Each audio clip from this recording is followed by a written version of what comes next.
कहानी की शुरुआत में हमें एक आयरिस नाम की लड़की को दिखाया जाता है जो नींद से जागती है। वो अपने हस्बैंड के साथ सो रही थी। यह आयरिस लड़की बहुत ज्यादा डिप्रेस है क्योंकि हाल ही में एक हाइकिंग के दौरान उसने अपने छोटे से बेटे को खो दिया। अब वह अपने बेटे के एक टॉय को लेकर घर से चुपचाप निकल जाती है, जिस बारे में उसके हस्बैंड को पता नहीं चलता। वो कार से एक जंगल की तरफ जाती है। अपनी कार को पार्क करने के बाद वह उस पहाड़ पर चढ़ती है जहां पर उसके बेटे की हाइकिंग के दौरान मौत हुई थी। दरअसल उसने अपने बेटे का यहाँ पर एक मेमोरियल बनाया है और जो टॉय वो अपने घर से अपने बेटे का लाई होती है वो इस जगह पर रख देती है, जिसके बाद वह पहाड़ की चोटी पर जाती है क्योंकि वह अपनी जिंदगी का खात्मा करना चाहती है। पर इससे पहले कि वह ऐसा कर पाती, रिचर्ड नाम का एक आदमी वहां पर आता है और उससे कहता है कि मुझे पता है कि तुम क्या करने वाली हो, मैं तुम्हें रोकूंगा नहीं, बस मैं तुम्हें कहानी सुनाना चाहता हूं ताकि मेरा दिल हल्का हो जाए। वो बताता है कि जब मैं ग्रेजुएशन कर रहा था तो मेरे पास एक कार थी जिसका एक दिन एक्सीडेंट हो गया। उस एक्सीडेंट में मेरी जान तो बच गई पर मेरी गर्लफ्रेंड की मौत हो गई, जिसके बाद मैं डिप्रेस हो गया। पर धीरे धीरे मैंने अपनी जिंदगी को जीने का रास्ता ढूंढ लिया।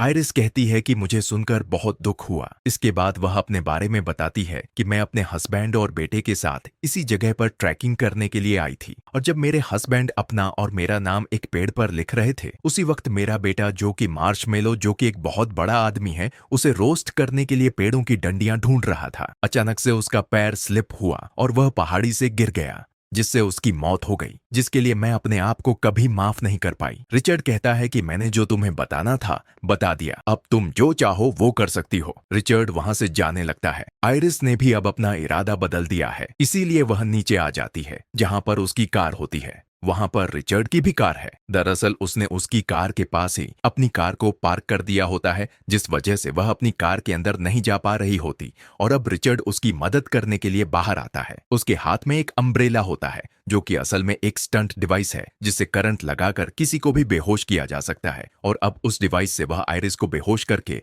अपनी कार में बांध कर रख देता है। कुछ देर के बाद जब आयरिस की आंखें खुलती हैं तो वह समझ जाती है कि रिचर्ड ने उसका किडनैप किया है। उसके हाथ में स्मार्ट वॉच होती है जिससे वह पुलिस को कॉल करना चाहती है। रिचर्ड को इस बारे में पता चल जाता है। वो कहता है कि इसका कोई फायदा नहीं है, यहाँ पर कवरेज नहीं आता और अब आयरिस को याद आता है कि उसने घर से निकलते वक्त अपनी जेब में एक चाकू रखा था। वह चुपचाप उस चाकू को निकालकर अपने हाथों को खोलने की कोशिश करती है। साथ ही वह रिचर्ड को डिस्ट्रैक्ट करने के लिए उसकी गर्लफ्रेंड के बारे में उससे पूछती है, पर रिचर्ड कहता है कि मैं अपनी गर्लफ्रेंड के बारे में कोई बात नहीं करना चाहता क्योंकि उसे पता है कि वह गर्लफ्रेंड की बात करके उसे इमोशनल करना चाहती है। और तभी वह अपने हाथों को खोलकर रिचर्ड के ऊपर हमला करती है, लेकिन रिचर्ड उसके हाथ को पकड़ लेता है। उसकी गाड़ी का बैलेंस बिगड़ जाता है और गाड़ी का एक्सीडेंट होता है जिसमें दोनों के दोनों अब गाड़ी से बाहर निकल चुके हैं। आयरिस के हाथ में चाकू है। वो रिचर्ड से कहती है कि अगर तुम मेरे पास आए तो मैं तुम्हें मार दूंगी। रिचर्ड कहता है कि इसका कोई फायदा नहीं है, मैंने तुम्हें खास तरह का इंजेक्शन दिया है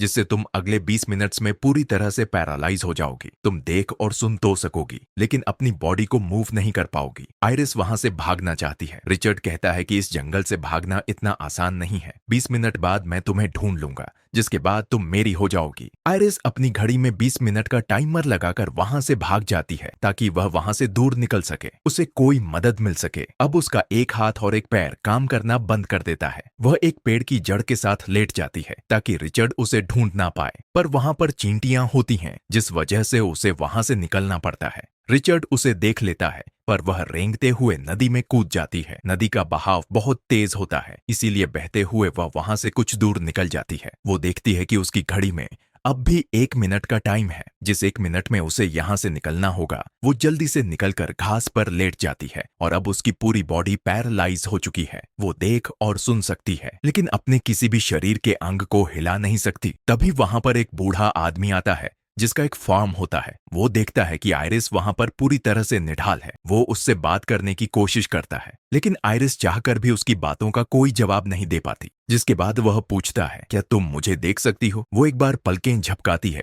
जिसका मतलब हाँ होता है। वो पूछता है क्या तुम अपनी बॉडी को मूव कर सकती हो। वो 2 बार पलकें झपकाती है, जिसका मतलब ना होता है। और अब वो बूढ़ा आदमी उसे एक ट्रॉली में अपने घर के अंदर ले जाता है ताकि पुलिस को इन्फॉर्म कर सके। लेकिन तभी दरवाजे पर कोई नॉक करता है। आयरिस समझ जाती है कि यह रिचर्ड होगा। वो बार बार अपनी पलकें झपकाना शुरू कर देती है। उसकी आंखों में डर होता है। बूढ़ा आदमी समझ जाता है कि कुछ न कुछ गड़बड़ है, इसीलिए आयरिस को सोफे के पीछे छुपाकर बाहर जाता है। बाहर सच में रिचर्ड होता है, जो आयरिस को ढूंढता हुआ यहाँ तक पहुंच चुका है। रिचर्ड उस बूढ़े आदमी से पूछता है यहाँ पर कोई लड़की आई थी। बूढ़ा आदमी उसकी बात का कोई जवाब नहीं देता, जिसके बाद रिचर्ड कहता है कि उसकी दिमागी हालत ठीक नहीं है। हमारी गाड़ी का एक्सीडेंट हुआ था, जिसके बाद हम दोनों के बीच में झगड़ा हुआ और वह मुझसे रूठ कर चली गई। वह अजीब अजीब सी बीमारियों का बहाना करती है। अगर तुमने उसे देखा है या अपने घर पर रखा है तो मुझे बता दो। मेरे पास फोन नहीं है, इसीलिए मैं अपनी वाइफ को कॉल नहीं कर सकता। बूढ़ा आदमी कहता है कि मैं तुम्हारी मदद के लिए पुलिस को कॉल कर देता हूँ।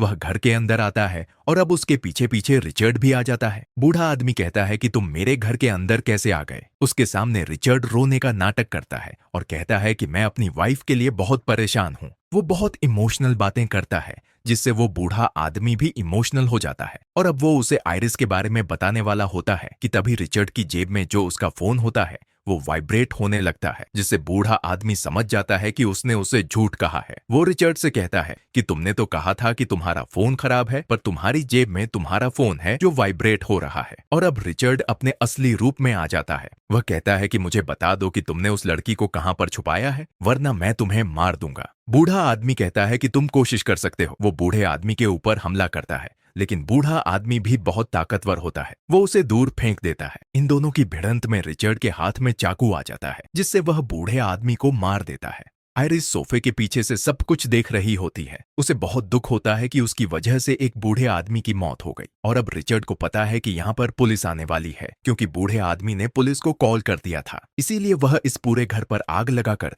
यहाँ से बाहर निकल जाता है। वहीं आयरिस, जिसकी बॉडी में अब धीरे धीरे दवा का असर कम हो रहा होता है, इसीलिए उसकी उंगलियां एक हाथ काम करना शुरू कर देता है, जिससे वह विंडो पर लगी करेन को हिलाना शुरू कर देती है। बाहर रिचर्ड, जो उस बूढ़े आदमी का ट्रक लेकर यहाँ से निकलने वाला होता है, वह उसको देख लेता है और समझ जाता है कि अंदर कोई ना कोई है। और जब वह अंदर आता है, सोफे के पीछे देखता है तो वहां पर आयरिस होती है, जिसे वह बूढ़े आदमी के ट्रक में रखकर यहाँ से निकल जाता है। दरअसल अब वह अपने पुराने घर में जा रहा होता है। तभी उसकी बेटी का कॉल आता है, जो बताती है कि इस बार मेरे बहुत अच्छे मार्क्स आए हैं, इसीलिए मैं और मॉम आपके पास केबिन में आने वाले हैं, जहाँ पर रिचर्ड कुछ दिन बिताने के लिए अकेला आया है। रिचर्ड अपनी वाइफ से बात करता है और कहता है कि कुछ वक्त मैं अकेला बिताना चाहता हूँ। उसकी वाइफ कहती है कि मुझे कुछ नहीं पता, शाम तक हम दोनों वहां पर पहुंच जाएंगे। रिचर्ड को इससे बहुत गुस्सा आता है, क्योंकि आयरिस को वह उसी केबिन में ले जाने वाला था। अब उसकी गाड़ी का पेट्रोल भी खत्म हो जाता है, इसीलिए वह अपनी गाड़ी को एक गैस स्टेशन पर रोकता है और रिचर्ड देखता है कि वहां पर कार्ड एक्सेप्ट नहीं हो रहे होते, इसीलिए पेमेंट करने के लिए वह अंदर जाता है।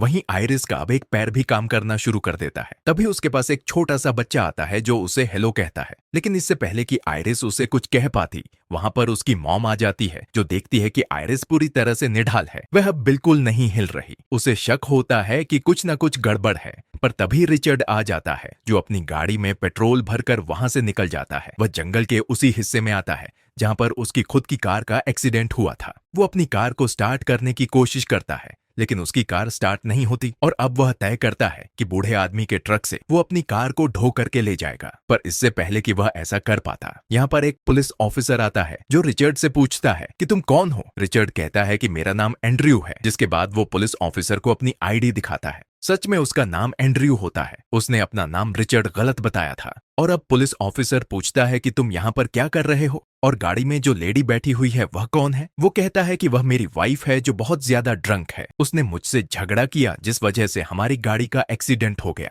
और अब पुलिस ऑफिसर उसकी गाड़ी के पास जाता है। आयरिस उसे सब कुछ बताना चाहती है, लेकिन अभी भी वह पूरी तरह से नॉर्मल बात नहीं कर सकती। लेकिन उसका एक हाथ काम कर रहा होता है, जिससे वह गाड़ी की विंडो को नीचे करती है और पुलिस ऑफिसर को बहुत मुश्किल से धीरे से कहती है कि मेरी मदद करो। पुलिस ऑफिसर समझ जाता है कि एंड्रयू यानी कि रिचर्ड ने उसे झूठ कहा है, पर इससे पहले कि वह अपनी गन निकालकर उसे गन पॉइंट पर लेता, रिचर्ड उसके ऊपर हमला करके उसे मार देता है। जिसके बाद वह उसे अपनी गाड़ी में डालकर अपनी गाड़ी को ब्लास्ट कर देता है और बूढ़े आदमी के ट्रक ट्रक को लेकर यहाँ से निकल जाता है। आयरिस ने अब तक उस सिरिंज को चुरा लिया होता है जिसके अंदर पैरालाइज करने वाली दवा है। वो मौका देखकर रिचर्ड को वह दवा इंजेक्ट करना चाहती है। आयरिस कहती है कि आज शायद तुम्हारा दिन अच्छा नहीं है, जैसा तुम चाहते हो वैसा हो नहीं रहा। यह सुनकर रिचर्ड को बहुत गुस्सा आता है। वो कहता है कि तुम अपना मुंह बंद करो और अब आयरिस को मौका मिल जाता है। वो उसके पैर पर उस इंजेक्शन को लगा देती है, पर अब भी उसका थंब काम नहीं कर रहा होता, जिस वजह से दवा को वह उसकी बॉडी में इंजेक्ट नहीं कर पाती। रिचर्ड उस इंजेक्शन को निकाल कर फेंक देता है और कहता है कि मैं तुम्हें अपने कैबिन में ले जाकर